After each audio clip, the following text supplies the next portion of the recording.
Y ahora vamos a hablar un poco de economía, miradas del exterior. Estamos en contacto a través de Skype con el profesor Steve Hanke, que entre otros cargos es economista de la Johns Hopkins University.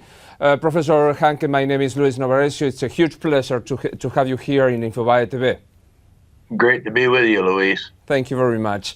First of all, we want to know how could you describe at the present the economic situation here in Argentina. Le estoy preguntando cómo describiría en este momento la situación de la Argentina económicamente hablando. The situation is one of going from bad to worse. It's been bad for quite a while, and it's gotten, I would say, dramatically worse in terms of the expectations of what lies ahead. Just a second. Nos está diciendo que lamentablemente la situación económica ha ido tornándose de mala a peor en los últimos tiempos. Las expectativas se han tornado dramáticamente malas.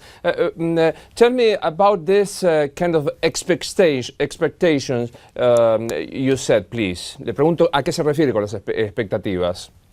Well, the expectations are that the current government has been given very bad advice, number one, and number two, they've made very bad policy choices and decisions, and they're just headed down the wrong road, period, and things are going to get worse.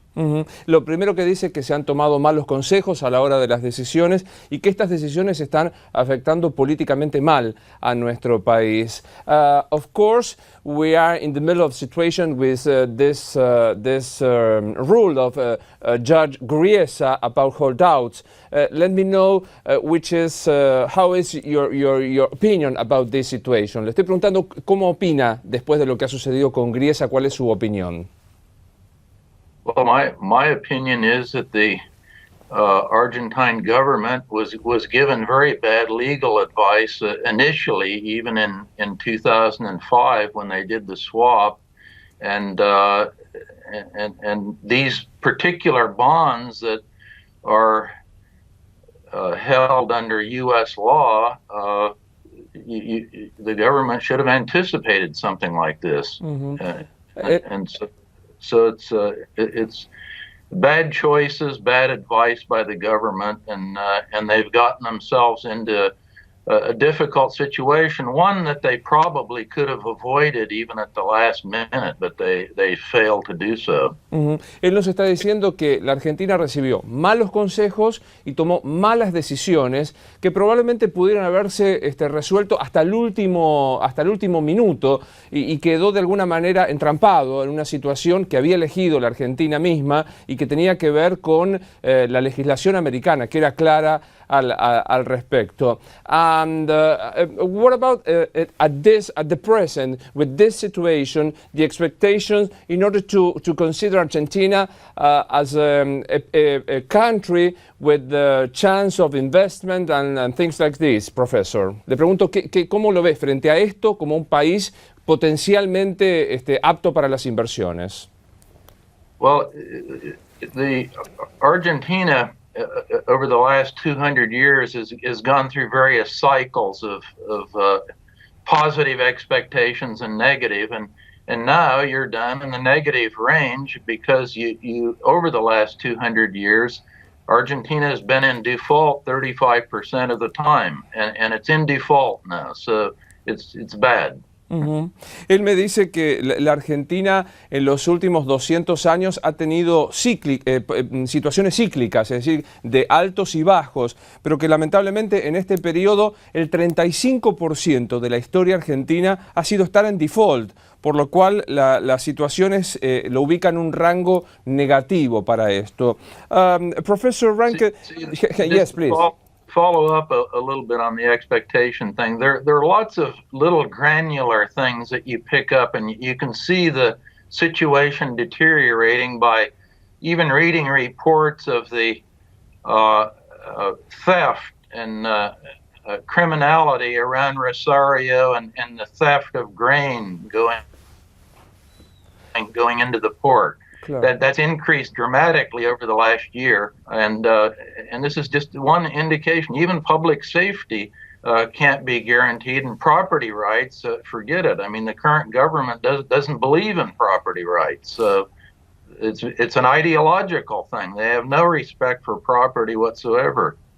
Él dice que esto no es solo una cuestión económica, sino casi es una situación de confianza y de cuestiones ideológicas. Está mencionando no solo lo que tiene que ver con la economía, sino cuestiones de seguridad pública. Y menciona a la ciudad de Rosario, que ha trascendido en cuanto a la inseguridad que se está viendo allí. Esto, digamos, es un gran conglomerado ideológico respecto de lo que está pasando en estas circunstancias.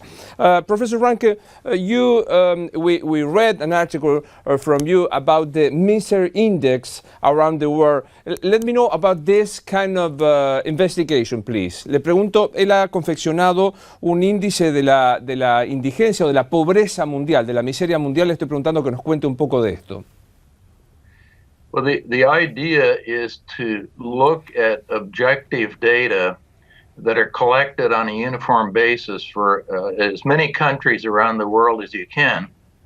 So I did an investigation using the Economic Intelligence Unit data from London and included, of course, Argentina. The data are available for Argentina, as well as 88 other countries. So what the misery index is an addition of the unemployment rate, the inflation rate, the rate of interest charged by banks for loans. You add those three together, and then you subtract the rate of growth in GDP or economic growth from that, and you get a number.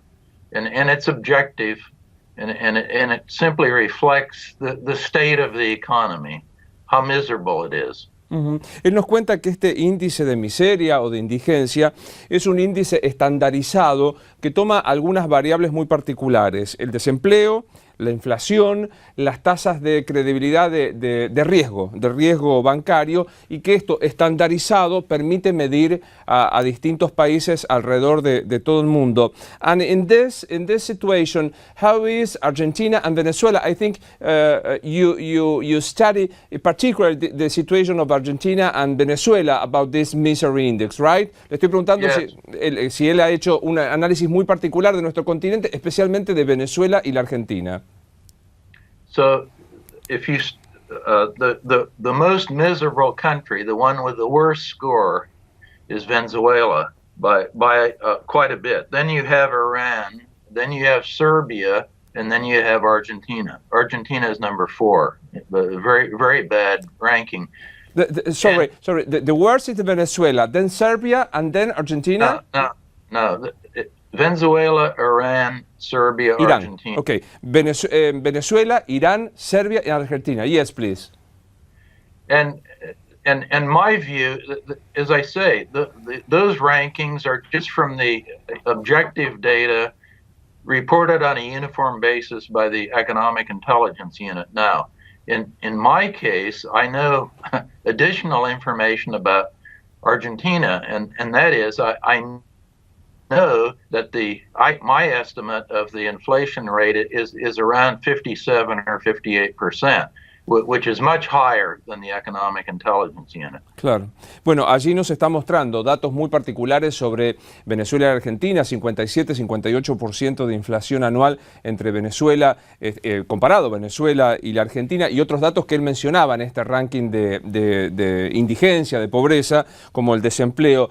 Could you get a relationship between Argentina and Venezuela about political system, economic system? Le pregunto si encuentra algún vínculo, alguna relación entre Argentina y Venezuela en estos términos.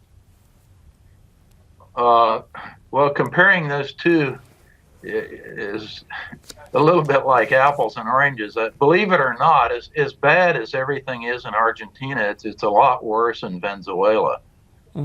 Claro, dice que Venezuela is very, very much closer to Cuba than Argentina. Argentina has at least some residual rationality and so forth, but Venezuela is really almost in a state of being ungovernable.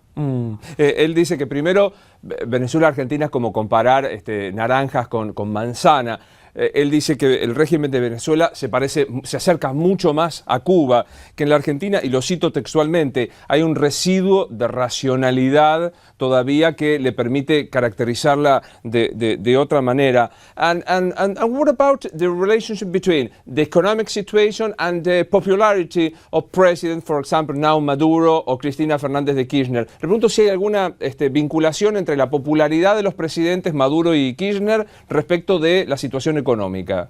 Maduro's popularity is declined from the first day he was in office, and President Kirchner's popularity is also declined recently.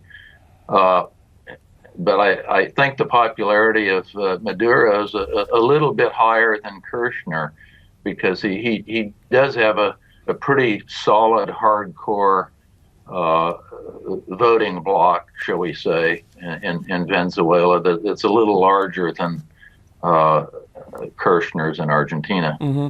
But both are very unpopular and have I would say unreliable support. Claro. Él dice primero que los dos son impopulares. Ambos presidentes son impopulares, y tanto el presidente Maduro desde el primer día ha ido en declinación, y en los últimos tiempos la presidenta Kirchner también ha ido perdiendo popularidad a medida que ha ido avanzando este proceso económico. Now, at this moment, Professor, here in Argentina we are in the middle of an argument about price controls. I mean, there is a specific system in order to control the inflation with top prices in different products. What do you think about this system? Le estoy preguntando, no le menciono precios cuidados porque no va a conocer la terminología, pero ¿qué piensa de los sistemas de precios controlados? Well, I think it's absolutely the stupidest possible policy you could have. To control inflation, you have to control the money supply, not arbitrarily control prices. So the price controls essentially create one thing for sure, and that's a lot of shortages of goods and services that are controlled. And the second thing, it creates a lot of corruption and ultimately political problems. And then the problem, the black market also. Le digo, of course, look at the black market and the exchange rate. It's a perfect example. Claro. Lo que él dice respecto a los precios controlados, primero que resulta una política estúpida, porque es imposible controlar el infinito universo que existe de los productos. Lo segundo, que genera corrupción, inevitablemente, porque al haber un control, lo que se intenta es buscar dentro de ingresar a este sistema por corrupción. Y lo tercero, lo que le mencionábamos recién, la aparición del mercado negro, ¿no? En distintos, especialmente él menciona el de las divisas, ¿no? El mercado paralelo de las divisas. Professor Hanke, do you find some other I don't know things in Argentina and Venezuela you can think about a political system? Because the president here in Argentina, she always says that the war is against us. I mean, the capitalism is against Argentina. Le estoy preguntando si a partir de esto que está viendo en Venezuela y Argentina encuentra una relación que la lleva a la presidenta a hablar de el mundo está en contra de la Argentina. Well, this is a rhetorical trick, of course, used by any government that gets in trouble. They always point the finger at someone else as being the cause, and particularly foreigners. The biggest enemy of the people in Argentina right now is the government of Argentina. It isn't these vulture hedge funds and greedy capitalists or any of these things that are listed off by the president. The problem is the government of Argentina that's overseen by the president of the republic. That's the problem. Who puts the price controls in? Who defaults on the debt? Who does not provide public safety so that you have the thieves and gangs around Rosario holding up grain shipments and disrupting agricultural activity?